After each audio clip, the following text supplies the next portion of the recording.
parang kotseng sira pag ini-start yung grabe, ang daming issue sa motor na to. Tulad ni Bergman, mukhang inadoro. What's up guys, this is Dinakimoto. At kung hindi ka pa nakasubscribe sa ating channel, mag-subscribe ka na. Alright, let's go! Sa videong ito, pag-usapan natin kung anong meron sa Suzuki Bergman StreetX 125. Majority sa mga Pilipino na gumagamit ng motorsiklo ay mas pinipiling bilhin ang scooter dahil ginagamit nila ito sa kanilang panghahanap buhay, pang-service o dahil ito ay uso. Totoo naman na hindi hassle ang paggamit ng isang scooter dahil ito ay automatic shifting. Piga-piga ka lang. Ginagamit ito ng mga delivery riders tulad ng Grab, Foodpanda, Lalamove at iba pa. Gusto kasi nila yung merong footboard or gulay board, yung malawak yung space, tulad ng mga scooter na ito. Honda Click, Honda Beat, Yamaha Mio I, Yamaha Mio Soul, Yamaha Mio Gravis, Yamaha Mio Sporty. Dahil sabi ko nga, spacious ang kanyang gulay board or footboard. Makakapaglagay kasi sila ng mga extra nilang parcel o mga delivery items. At sa mga motorcycle taxi rider naman, mas pinipili nilang gamitin ang mga maxi scooters tulad ng NMAX, PCX, ADV at iba pang maxi scooters. Dahil ito ay merong 150cc displacement na kung saan malakas ang makina. Pero may isang motorsiklo na underrated. Ito ang Suzuki Bergman StreetX 125. Sabi nila mukha daw itong inodoro. Sabi nila ang laki ng fairings nito na hindi akma sa gulong neto sa likod. Punggok daw tignan. Sabi nila parang kotseng sira pag ini-start yung grabe, ang daming issue sa motor na to. Issue ito ng mga taong hindi mo alam kung nasa tama pa ba silang pag-iisip. Pweh, lahat ng umaandar na sasakyan, even 4 wheels hanggang 12-wheeler, ay may kinukuwang concept sa mga hayop, bagay, at sa mga pelikula. Tulad ng Transformers. Tulad ni Kawasaki Fury. 'Di ba? May pagkakahawig siya kay Bumblebee. At sabi nga nila, tulad ni Bergman, mukhang inadoro. Sabi nyo lang yun. Pero, alam nyo ba, dito sa probinsya, dito sa Mindanao, madami akong nakikitang mga naka-Bergman. From version 1 to version 3. Sa Maynila, meron din naman ako nakikita nung andun pa ako sa Manila, pero iilan lang talaga yung gumagamit.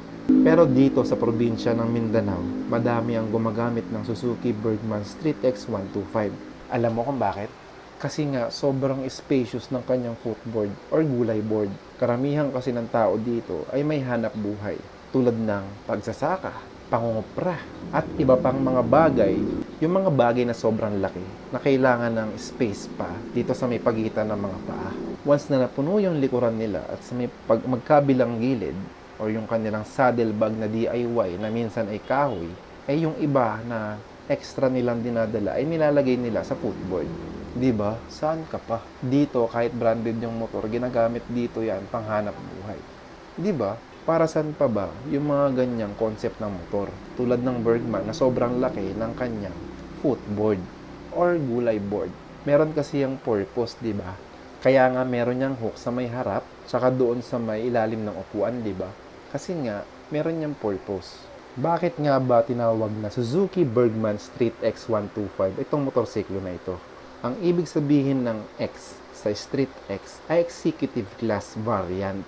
Itong version 3 ng Bergman ay mas premium tingnan at mas refined kaysa sa standard Bergman. Tapos sobrang laki pa ng kanyang seat storage, nakasya yung half-face helmet, o kung ano man yung gamit na hindi mo na mailalagay sa gulay board mo.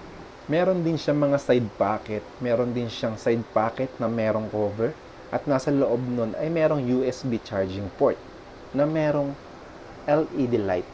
At sa right pocket naman niya ay sobrang lalim. Nakasya ang buong isang wallet ko na ganito kahaba. At saka yung gantong kalaking cellphone. At sa kanyang instrument panel naman ay fully digital na to. Naglalaman yun ng mga impormasyon tulad ng speed, fuel gauge, trip meter at iba pa. Alam mo yung pinakamahalaga doon? Yung kanyang engine temperature. Wala nga lang siyang RPM indicator, pero aanuhin mo yung RPM indicator, di ba? Kasi nararamdaman mo naman yung RPM mo eh. At isa pang pinakamalaking na upgrade nitong version 3 ng Street X Bergman ay yung kanyang silent start system. Yung tipong pag in-start mo siya, hindi mo na mararamdaman na umi-start na pala yung motor mo. At sa kanyang headlight naman, ginamitan naman yan ng full LED. Dinagdagan pa yan ng kanyang daytime running light na parang kilay na galit. Kung mapapansin mo yung headlight niya may pagkakahalin tulad sa Raider FI di ba? Sa kanyang mga signal light naman, ginamitan niya na ng bulb type. Pero don't worry kasi ang ganyang ilaw ay madaling i-maintenance. Tapos mura pa. Hindi katulad ng LED na nabibili mo lang sa mismong Suzuki dealership. Tapos matagal pa pag dineliver. Kaya iba pa rin pag bulb type. Kasi pwede mong palitan once na pundido na. At sa mga gulong naman ng Bergman, Street X125 ay merong 90 by 90 by 12. Front and rear na yun ha. Yung mga naunang version kasi, 90 by 90 by 12 sa unahan, tapos 90 by 90 by 10 sa likod. Eh yun yung sinasabi nilang hindi akma yung gulong sa laki ng motor. Pero di ba nabibigay naman niya yung kailangan mo, umaandar ka naman, nahahatid ka naman from point A to point B. Kaya ang ginawa ni Suzuki, in-upgrade niya yung gulong niya. Nalakihan niya yung size ng mags niya para yung mga bashers niya manahimik na. At sa kanyang suspension naman, ginamitan niya ng telescopic fork sa unahan. Basic lang ha. Hindi naman yung pangkarera para gamitan mo ng mga mamahaling aftermarket na mga suspension, di ba? Gagamitin mo nga siya pang daily. Tsaka nakaset na yung mga oil niyan, pati yung spring niyan, sa mga heavy load. Kasi nga, may purpose yan Bergman na yan, kaya malaki yung kanyang footboard. Sa kanyang rear suspension naman, swing arm type ang ginamit dyan. Oops, single shock absorber lang yun ha. Sa front brake naman niya, ginamitan niya ng disc si rear brake. Siyempre, drum brake yan, boy. Punta naman tayo sa kanyang engine specification. Sa engine type naman niya, 4-stroke, 1-cylinder, single overhead cam, 2 valves, at air-cooled. Kung air-cooled man yan, napaka-okay lang naman nun, di ba? Kasi mababang displacement lang naman siya. Tsaka mamamonitor mo naman yan kung mainit na yung makina mo. Kasi nga meron kang engine temperature na nandoon sa inyong instrument panel. Displacement neto, 124cc.